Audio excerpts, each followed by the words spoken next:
These are the 4 SMSF hacks they don't teach you that can actually make you rich. That's correct, folks. These are the 4 ways your super can legally buy property. And no, I'm not talking about the dodgy WhatsApp gurus sliding into your DMs or all those dodgy buyers agents or property broker coaches that are coming to you and saying, hey, buy a property under trust, have unlimited lending. Those products are now long gone. I'm talking about legal hacks that's still available today that are so powerful they can literally turn your 9-to-5 super account into a multi-million-dollar property portfolio. And you know what, guys? The mobs in, I can't say their names, but they're the clowns in the suits over in because I don't want to get in trouble with this platform. But those lawmakers, wink, wink, right? They don't want you to know this. Because while you're stuck topping up your boss's retirement plan, the smart property investors, mostly my clients, are quietly using SMSF, which stands for self-managed super funds, to buy homes, shops, and even lease them back to themselves. That's right, guys. Welcome to the dark arts of retirement planning. So firstly, guys, let me give you a summary of what I'm talking about today. Because usually, these videos are pretty long. You're like, Q, get to the point. Yes, I know I'm going to get to the point. I'll give you an overview summary of what I'm talking about today, right? If you're interested, keep investing the time to watch this video. If not, scroll away. I don't give a crap, right? So today, if you're ready, we're diving into the 4 ways Aussies are using SMSFs, which is a self-managed super fund, to stack wealth. I'm going to talk about firstly, using loans inside super. And secondly, I'm going to talk about buying property debt-free inside super.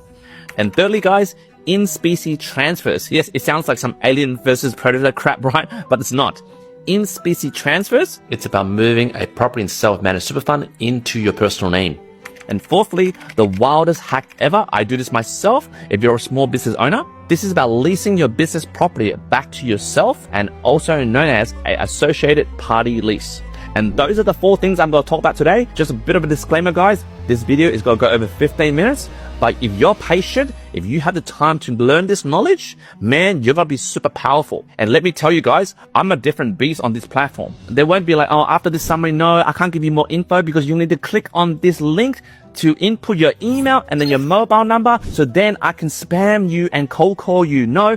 There will be nothing like that. I don't do any of those charlatan property broker coaches or buyers agents out there. I won't do that because I will just give you this info. You do what the hell you want to with it. And if you like it, you can contact me. Otherwise, pee off. Anyway, guys, strap your seatbelts on. There will be no holding back in this information. And in today's video, I'll show you real client examples, how much they've made, and what you can legally do too on the A, Beep, O watch list. Right, I can't say their name, but you know what I'm talking about, right? The Grim Reapers that rip 35 or to 38% of your pay every single week so that they can fill out their pension funds. You know what I'm talking about, right? I can't say the actual word because I'm going to get censored, but you know what I'm talking about. Because as you guys have been loyally watching this channel, you know me, I always believe knowledge is power and it should be free. There should not be a paywall. Let's go, guys. Now, firstly, loans in SMSF. This is a supercharged growth strategy. And I'm going to show you the screen right now. Over here, guys, I'm going to show you a real client example. They've been working with me since 2016, and this happened in 2017. I'm going to show you what has happened from 2017 to 2025. Because when you're following me, I don't talk about get rich quick scheme or my client bought this in 12 months and they have 10 problems. There's bloody brokers try to get your money to pay for their property coaching, right?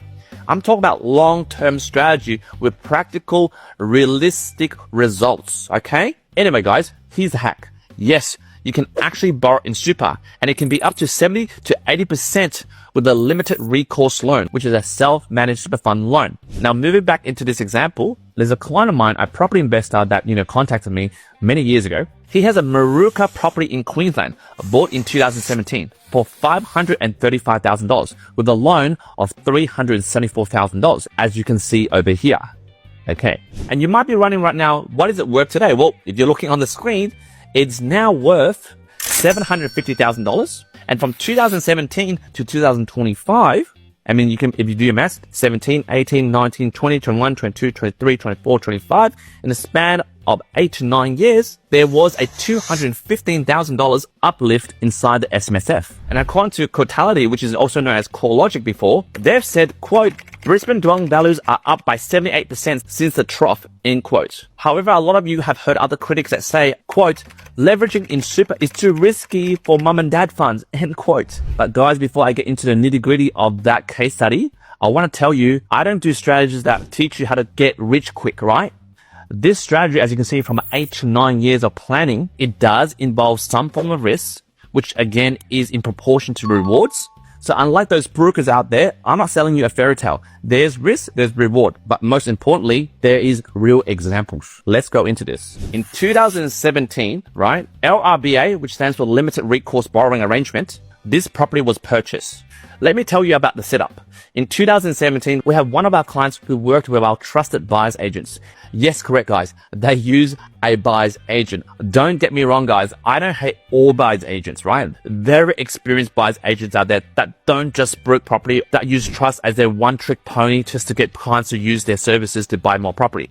These buyer's agents I use actually have a lot of experience, and they work with us hand in hand with our financial advisors and our accountants before suggesting these type of properties. And now, as you can look from this example from our independent financial advisor and working with these buyers agents, the client bought in 2017 for $535,000. And just to clarify a bit, guys, this is actually a unit, okay, not a house. When I mean a house, like a home, I mean a unit, okay, just to clarify a bit, because you can't find a house in Maruka back in 2017 for $535,000. No way.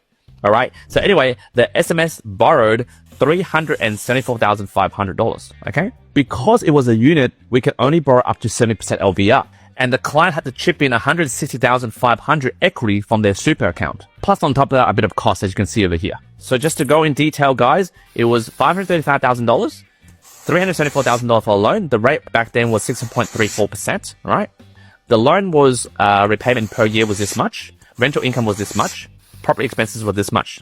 There was a net cash flow deficit of minus $6,094. So again, guys, not a get-rich-quick scheme. This SMSF, which is held under a trust, a self-managed super fund trust, was not making positive cash flow. But back in that time, the yield was great. And to work out the yield, you just get the rental income divided by the market value of the property that you purchased for, which is the contract price. That works out to be 4.68%, roughly, rental yield. Okay. Now, as you can see, guys, as we're going through this example, and hopefully you have a coffee in hand, there's no rush to scroll to a next bloody video that you're watching, right? Pay attention, guys, right? Yes, there was a negative cash flow of about $6,000 that year, right? It's not sexy, but I'm telling you guys, SMSF players, they play the long game. And remember, guys, the rental income, which is this over here, only gets taxed at 15%, right? And remember, guys, if they sell this property in pension phase, when they declare retirement, zero capital gains tax. So as you can see, the growth over here, right? Maybe in the next 20 years when they retire, this might go up to $3 million. And all that profit, zero to the A beep O. Haha. So right now, if you're watching this screen and hopefully you're not lost, we're going to fast forward to 2025. The valuation now, as we valued it like last month, is $750,000. All right, I'm going to get rid of this, right? And the client was paying interest only, right? So we can set interest only loans for SMSF. The loan is only $373,000. And as you can see, due to the financial planner's advice and the accountant's advice, we prioritize flexibility. That's why we didn't put in principal interest repayments. And again, just to go through the numbers, it's now valued at $750,000. The loan's this much. The rate has gone up a bit, as you know, the bloody people over there in the bloody clowns in the grey suits have jacked up the rates, right? 6.74. Loan repayments have propped up. However, rental income has also gone up as well due to the tight vacancy rates in Queensland, right? Now, property expenses has also gone up a bit because, CPI and, inflation, $5,000. However, the net cash flow deficit is only $4,196. And as you can see, guys, from a reality point of view, the rent has gone up, the expenses crept up, and also the interest rates are higher. So right now we're close to the rent over here covering the repayments. But as you can see from this example, the expenses kept it slightly negative. So right now, as you digest this information, as you're sipping your coffee, I don't know what the heck you're doing right now while you're watching this video. Let's look at the growth math, right? I'm going to show you why leverage inside super can actually work even with these numbers. As you can see here, right? The market value is $750,000. This over here minus this over here, right, becomes this, okay? This is the potential capital gain. Now, in the next part of the screen, I'll show you how much equity they've acquired right now. how you work that out is you get $750,000 minus the loan amount owing, which is $373,000. That works out to be an equity now of $377,000. So as you can see, guys, the price growth went from $535,000 to $750,000. That's a $215,000 uplift. And if my math is correct in terms of the average calculation, the unlevered growth works out to be 4.3% per annum over 8 years since owning this property. And remember what I said about the contribution from the super to make this happen? Since we brought at 70%, right? There's a 30% contribution plus stamp duty. I remember I said it was around $160,000, but to be accurate, to include stamp duty, it was actually $187,250 contribution. Now, if you did your maths roughly, the return on the contributed equity from your retail super over 8 years, it works out to be 11.2% per annum. Now, if you're watching this and wondering, hey, Q, how did you get 11.2%, right? Well, let me calculate this for you. I'm not making this figure up, right? So this is the calculation. So it's very complicated, but briefly, because I don't want to include this whole video to go through this math thing, but you can verify it yourself. You can even bloody ChatGPT yourself, right? So what I did was, this part was the contribution, excluding stamp duty, and I'll include an example for stamp duty later, right? So what happens, the formula to calculate equity growth from super, right? You get the contribution plus the actual gain you got at that year that you plan to either sell it. Obviously, through super, you don't plan to sell it, but you just want to work out where you're at, right? You get $365,500, right? And then you get that divided by your contribution, right? And then through this formula, which converts multiple to annualized returns, a CAGR, very complicated. I did 3-unit maths. You guys, I don't expect you guys to know, but just know from this equation over here, the contribution of 160K excluding stamp duty nets a 11.21%. In terms of an average, this is really good. It's performing well. Your money that you invested got an 11% return. All right. Now you must be thinking, hey, Q, what if you included stamp duty? Because obviously when you buy property, you gotta bloody pay stamp duty. Yep. Same thing, right? Through all that stuff, and this is a bit of the formula calculation, it works out to be 10% per annum in terms of return. All right. So this is just like, I'm not making crap up kind of thing, but, I don't expect you to go run those numbers. Obviously, you have an accountant, you have a financial advisor to do that. I don't do that stuff. Don't expect me to do that. I'm here just to show you that this strategy does work and to keep you on the same page of what I'm trying to say later on in this video. As you can see from those returns from 10 to 11% in regards to whether you include stamp duty in your calculation or not, there is cost involved in setting this up, right? So this setup wasn't free, The self-managed super fund actually carried a small annual deficit around $4,000 to $6,000 in these snapshots over here, right? So if you want to open a self-managed super fund to buy a similar property, do a similar strategy like this, don't get spooked, because actually in terms of expenses, it's a ballpark of $5,000 per year over 8 years in this example. So from the get-go of 2017 to right now 2025, this client paid in terms of expenses about $40,000. 5 times 8 is $40,000, right? However, as I showed you before, despite these carrying costs, your net gain is still pretty positive, from 10 to 11% of the original equity inputted. Now, guys, before I go on to the next segment in terms of the second strategy, I want to give you a bit of a checklist to look out for when you're planning to set up a SMSF strategy to buy a property. And I throw it in the screen over here. Here's the checklist. You need a separate bare trust custodian for the LRBA, which is limited recourse buying arrangement, right? And remember, guys, when you buy a property in SMSF, it needs to be arm's length. You can't lease it to your mum and dad, your brother and sister. You can't go and live in it, right? So everything has to be arm's length, guys, right? There must be no personal use, investment only. And remember, guys, when you buy a residential property, it must be a single acquired asset. You can't buy and then do house and land packages, constructions, duplexes. You can't renovate or improve this asset. It must be something that is set and forget. You can repair and keep it up to a rentable aspect of it, but you can't go and build a grandfather after buying under SMSF. So before I wrap this first strategy over, I want to tell you guys, leveraging inside super is not for cowboys, right? Don't be a cowboy, because that's what happened in 2017, 2018. All the major banks were doing SMSFs.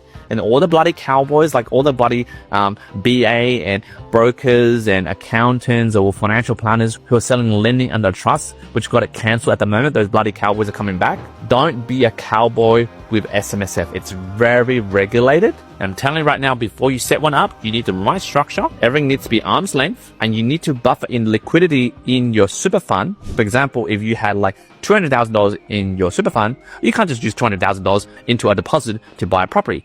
There needs to be a bit of liquidity, a bit of buffer for this remaining money to pay for the expenses every year. And most importantly, you need to know your North Star.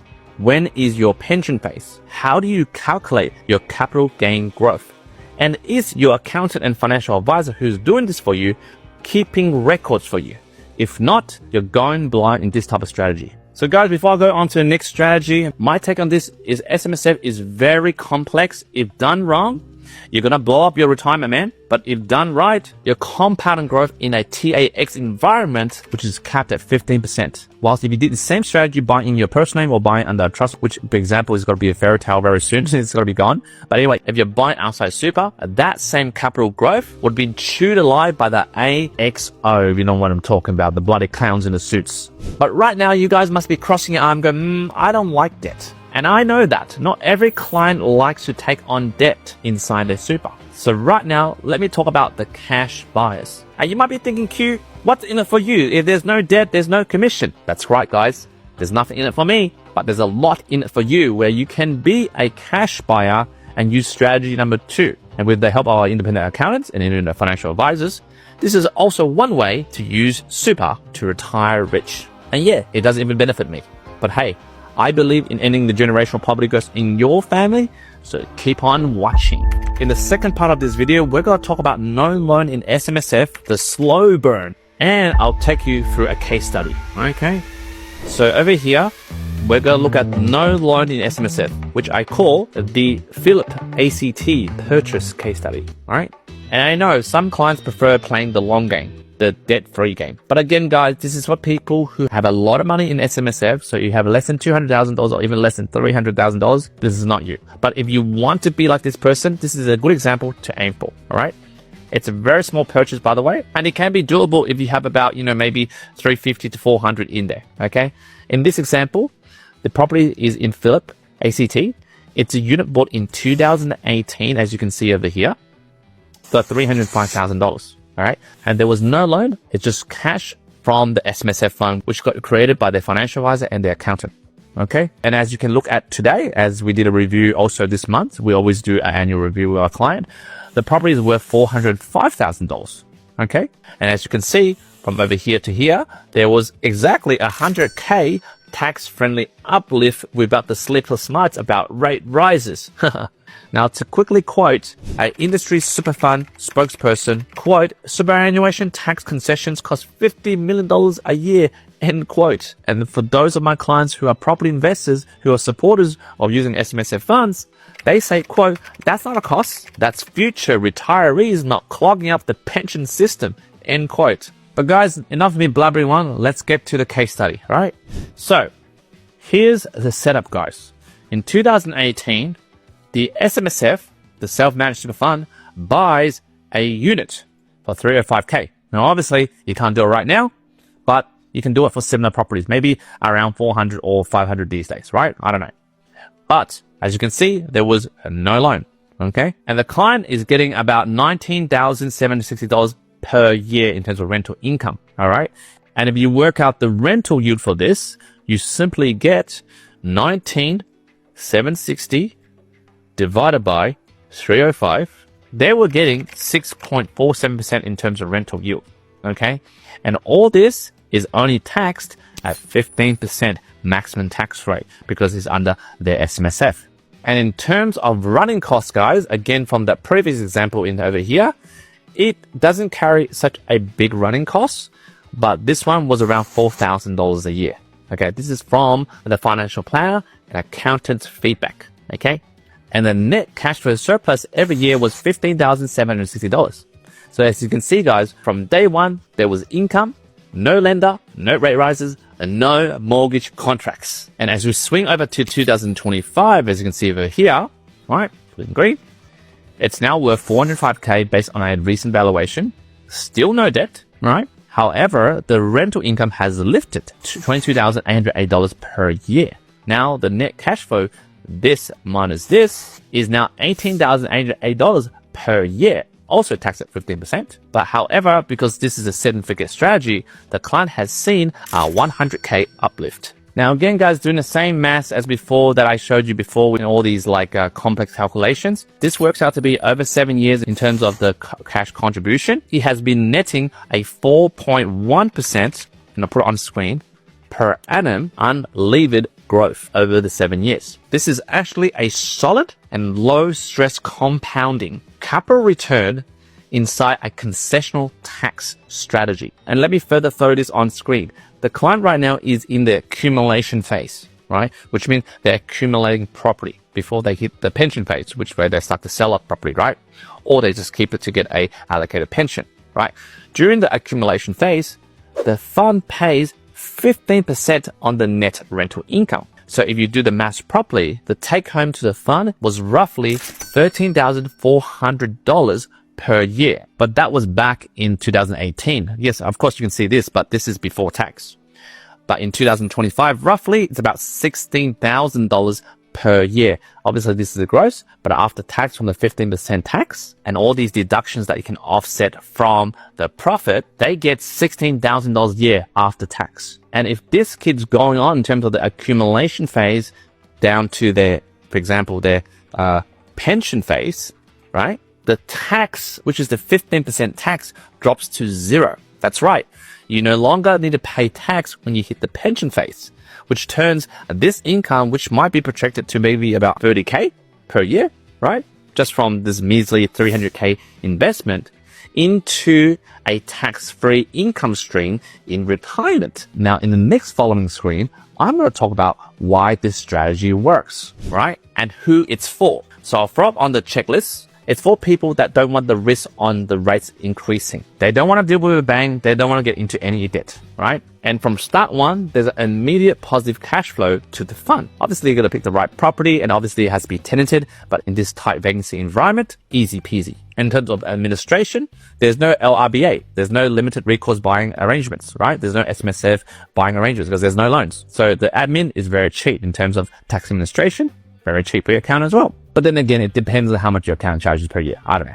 In terms of tax efficiency, 15% on the income in the accumulation phase, as I've shown you in this example over here, right? And 0% tax on pension phase. And let me put it a disclaimer. This needs to be within the income caps. And the reason I'm saying that because this is bordering on financial advice and tax advice. So speak to your accountant, speak to your advisor to clarify all this information. So this begs the question, who is this for, Q? It's for the conservatives, the pre-retiree clients. For example, I have a lot of people who come in and book a call with me. Sometimes I suggest to them, not financial advice, but, for me being in their best interest and not me trying to grab the loan and get the commission and all that crap, right? Because I don't really care. I've got a ton of business coming through. I'm here to build reputations, not a loan book, right? So right now, in terms of this strategy, we have a lot of people, for example, they're in their 50s. Their combined super is around, 380 to even 450. They can actually do this strategy. Of course, with financial advice and independent financial advice, right? And this could be a very risk-averse way to get a debt-free property. So in most cases, you can sleep well. And also after that, you might build a second property under super, because I have clients that have over $1 million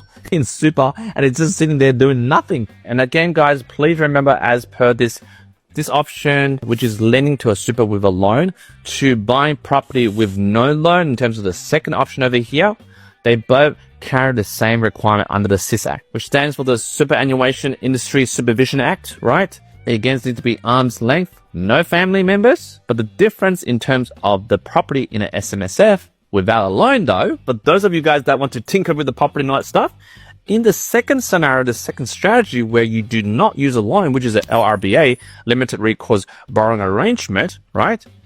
You can renovate a property in SMSF that has no LRBA, which means no lending from any banks, right? Again, guys, this is not financial advice, but it is a key difference. You can make renovations that do not change the character of the property, and the funds trusted allows it. So speak to your accountant about it, right? So that is the difference. So yeah, guys, you can add that as a perk to buying property in super with no loan and just cash. So right now, as you're watching this video, I'm going to the third strategy. I might split this video into part 2 because it's getting kind of long because I don't want to rush it because it's very complex. We need to keep it very compliant and we need to keep it safe. Okay. I don't want to rush things. So I'm going to have broken this video into part 2. So in part 2, don't worry, part 2 is coming. Just jump into the comment section, type in part 2, comment part 2, and I'll release it soon. I'm going to talk about in-specie transfers and leasing your business property back to yourself legally.